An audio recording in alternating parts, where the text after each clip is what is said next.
জুলাইকে এবং ৭১কে আমি আলাদা, আমি এই ডাইকোটমিতে যাবই না। আমাদের সমাজের ক্ষতিটা সেখানেই হয়েছে। কিন্তু এই যে ও এ আমি সেই, আপনি যখন একটা বাংলাদেশের প্রত্যেকটা জনগণ আমার, বাংলাদেশে যে মহিলাটা হিজাব করছে সেও আমার, যেই মহিলাটা সিঁদুর পরছে সেও আমার, এরা প্রত্যেকে আমার।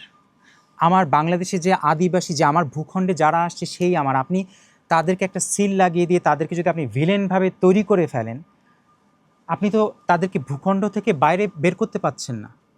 তাহলে তারা তো এই দেশেই থাকছে। তাহলে এটা এই যে পোলারাইজেশন এগুলো সারা পৃথিবীতে হচ্ছে।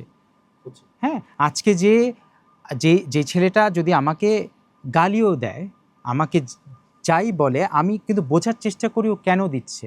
আজকে যদি দেখেন আমাদের সমাজের এই বিষয়গুলো নিয়ে আমাদের কথা হয় না। আমরা মানে আমাদের পরিবারের মধ্যেই তো আপনি দেখেন যে গণতন্ত্রের চর্চা যদি পরিবারের মধ্যেও কিন্তু গণতন্ত্রের চর্চা নেই।